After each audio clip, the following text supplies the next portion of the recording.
Dialogue இங்க நீங்க சொல்லலாம். வயசானவங்க இன்னும் உங்க ஸ்டைல் அழகு மாறவே இல்லைல்ல.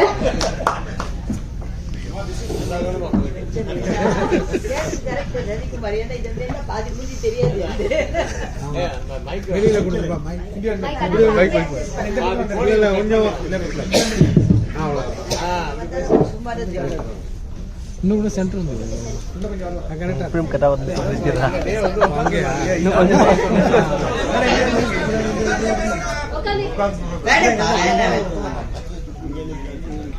மேடையில் இருப்பவர்களுக்குனா எல்லாருமே கிட்டத்தட்ட எனக்கு ஜூனியர் தான். ஸோ நான் வந்து 70 வருஷம் சினிமானுடைய சீனியர். நான்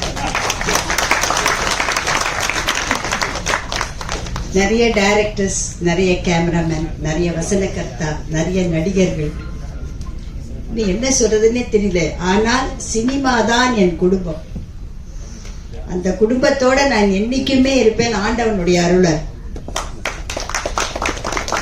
நீங்க எல்லாமும் என் குடும்பம் தான். இன்னைக்கு வேணா மீடியா எத்தனை ஒன்றா மாறி இருக்கலாம், பட் எல்லாரும் என்னுடைய குடும்பம் மாதிரிதான் நான் நினைக்கிறேன்.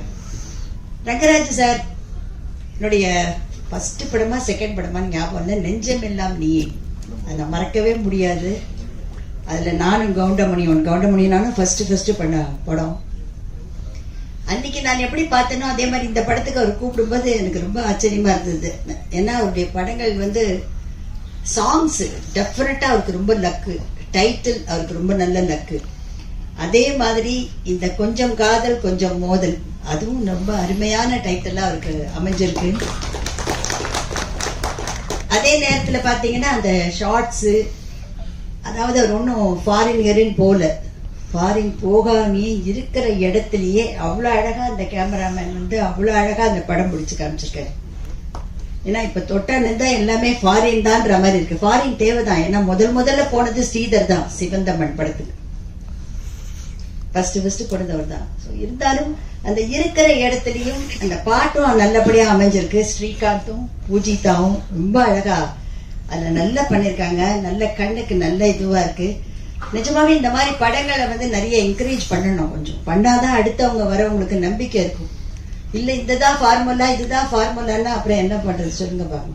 நானே இப்ப வெளியில வந்து ஏன்னா எல்லா படங்களும் வேணும் தான், நான் வேண்டான்னு சொல்லல. நமக்கு நிச்சயமாக ஒரு மாறுதல் வேணும், நமக்கு நிறைய வித்தியாசங்கள் வேணும். ஏன்னா நிறைய அப்பதான் பாக்குறதுக்கு புதுசா பாக்கணும்ன்றாங்க. அதே நேரத்துல குடும்பத்துல இருக்கிறவங்க எல்லாருமே கொஞ்சம் இந்த மாதிரி படங்களும் வேணும்னு சொல்றாங்க கொஞ்சம். அந்த மாதிரி பார்க்கும்போது கிட்டத்தட்ட இந்த கலாட்டா கல்யாணம், சுமதி அண்ட் சுந்தரி டைப்ல ஒரு கலாட்டா உள்ள ஒரு படமா இருக்கு. நான் இன்னும் ஃபுல்லா பார்க்கல. என்னுடைய கேரக்டர் வந்து இந்த பூஜிதா ஹீரோயினோட பாட்டி, என்ன வச்சுதான் அவங்க பிளே பண்றாங்க. என்ன வச்சுதான் ப்ராப்ளமே. ஏன்னா என்ன வச்சுதான் சொல்லிக்கிறாங்க நான் ரொம்ப பணக்கார வீட்டு பொண்ணு அப்படின்னு சொல்லிக்கிறாங்க. அதான் தட் இஸ் த பிளே.